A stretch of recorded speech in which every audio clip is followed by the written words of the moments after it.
Okay, one of our last topics is Maslow's Eupsychian management.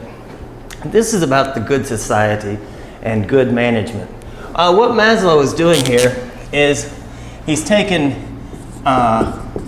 theory Y and making it super theory Y. Instead of just assuming that employees are good and they're wanting to work and stuff, he takes it a step further, and I believe there's 36 assumptions that the Eupsychian manager would take. So this is a challenge for you because it's a lot, and you really have to trust people and look at them as good people to begin with. Now, from reading some of your papers, management does not assume the best of people. In fact, they make the employees, they turn them into monsters. So let's take a look at this and see how well we can do. Now this is just about 12 or 14 of the 36 assumptions that Maslow is asking you to consider. Assume everyone is to be trusted. Now this doesn't mean the people out on everybody in the world. This means that everybody in the organization is to be trusted. And you, of course, screened these people, and they are under your influence as a manager. So everyone in the organization can be trusted. Can you say that? All of your people, can they be trusted? If you can't trust them, ask yourself why. Assume in all your people the impulse to achieve. Do they, his assumptions, if you look at the Maslow hierarchy of needs, people want to achieve self-esteem, belongingness, and become good at something. So he's asking you to consider this. Assume in all your people the impulse to achieve. So people want to be good at something. They want, assume the ability to admire. I think the reason we have such poor leadership is that the assumption is that people aren't going to follow you as a leader unless you put in all of the rules and policies and things like that. So he's asking you to assume the ability of all of the employees to admire.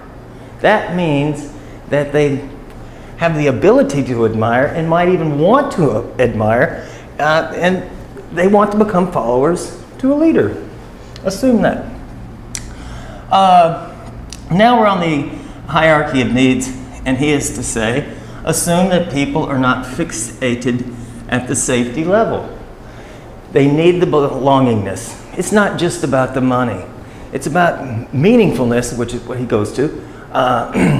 Belongingness, self-esteem, becoming good at something. They're not just there for the money. The money is needed, but once that's taken care of, more needs come into play. And finally, with the hierarchy of needs, assume the active trend to self-actualization. People are moving up that hierarchy, we hope, and they are not fixated at the safety level. Can you assume that? Can you assume that? Can you look at anybody in your company and assume that they're not just there for the check, they want to go up? Assume everyone can enjoy good teamwork, friendship, and group spirit. People like to be on sports teams. A lot of people like to be in clubs. They go to churches. They go to parties. Can we assume everyone can enjoy good teamwork, friendship, and group spirit? Wow, people might just want and enjoy working together. Assume hostility is primarily reactive rather than character-based. Hostility, getting mad, is primarily reactive rather than character-based. This leads us back to internal factors and external factors. So, do you want to wake up in the morning and go beat somebody up? Sometimes you have those days. He did say primarily. So, assume hostility to be primarily reactive to external factors rather than character-based. We do know those moody people, but generally speaking, can we assume that primarily it's reactive, this hostility? You wake up in the morning and you're in a good mood, then you go to work and then you get into a bad mood. Then you get kind of hostile. Why? Well, maybe we should make the work environment better and hostility-free. Assume people are improvable. We often expect people to be perfect right off the bat. We expect them, if they fail, told you so. So people are improvable. We can train them, and over the course of time, they will get better. I showed somebody my little video, and they said, well, you've got to start somewhere. So we'll try to improve next semester. I am improvable, we think. Okay, assume everyone prefers to feel important, needed, useful, successful, and proud. Can we assume that? Related to this concept, I was writing a little blurb on everybody wants to be cool. You may look at somebody that's a lot different from you, but that's what they consider cool. They've been influenced by somebody, maybe an artist or a musician, and then they dress that way, and that's what makes them feel cool because they look like the musician. So assume everyone prefers to feel important. I think that's an easy one. I think everyone does have the need and prefers to feel cool. Can't everybody feel cool in the workplace? According to him, people prefer that. And you'd get more out of them if they were allowed to feel good about themselves. Assume everyone prefers or even needs to love their boss. I don't think he means it maybe the way you're thinking about that. We do have a problem here. Assume everyone prefers or even needs to love their boss. Do you rather hate your boss or love the boss? How meaningful would life be if you had to go to the office and spend 8 hours? Do you know how long 8 hours is? An hour, 60 minutes. 60 minutes is 60 seconds times 8. I believe that is 28,800 seconds. Would you enjoy 28,800 seconds of hatred or love? Assume everyone prefers, even needs, to love their boss. To me, life is better when you can love your boss. When you're allowed, where are we up here? To admire the boss. When we feel cool on the job and we have great teamwork, life is so much better. But many people, and I've read most of your papers, aren't given the choice to love the boss.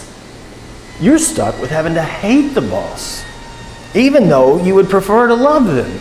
And if you love them and given the opportunity to love them, then you would do things for them. The bosses that I've hated, I wouldn't help them for anything. Do the minimum, comply. The bosses that I loved, I'd go help them out.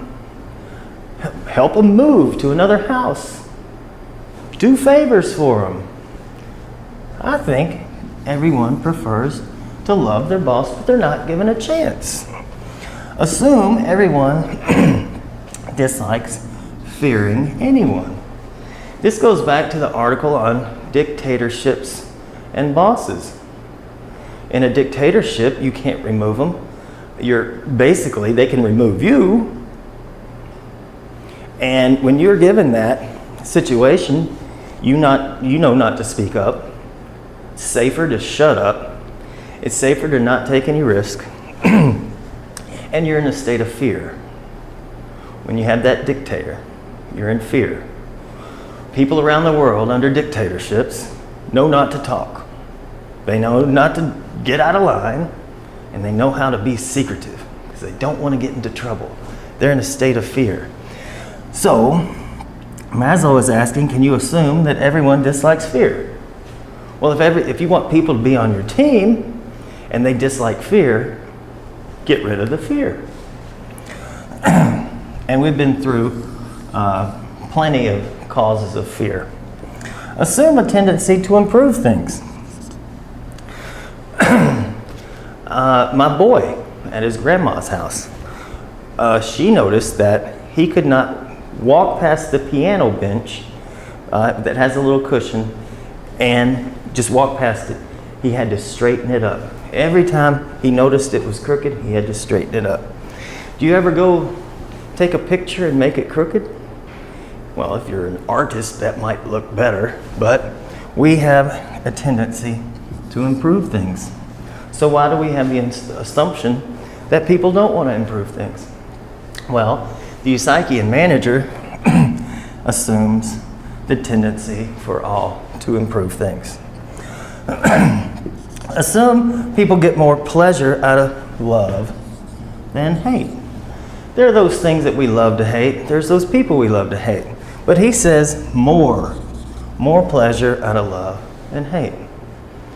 Do you enjoy being in a state of hate, especially for 28,800 seconds a day? Or would you get more pleasure out of love? Happy employees equal happy customers, so why do we create hate when we could create love that people prefer? Now, here again, there's 36 of these, I believe, and I'm just put enough to fill the board here. People rather create than destroy is another. Assume people rather create than destroy. Do they really want to feed the hog? Or would they rather create something nice? Why do they feed the hog? Well, management creates that. The fundamental assumption is people would rather create than destroy. Also, the Eupsychian manager assumes that people rather do something meaningful. They'd rather have meaningfulness in their lives than doing something unmeaningful. So if you have those tasks that are unmeaningful, and the assumption is people rather be doing something meaningful, maybe you need to build better jobs. People prefer to be appreciated, and even in public. If the assumption is people prefer to be appreciated, why do managers make people feel so unappreciated? Why do they alienate them? Leave them alone in the office and not talk to them? People prefer to be appreciated. Happy employees equals happy customers equals profitability. So, this is a challenge.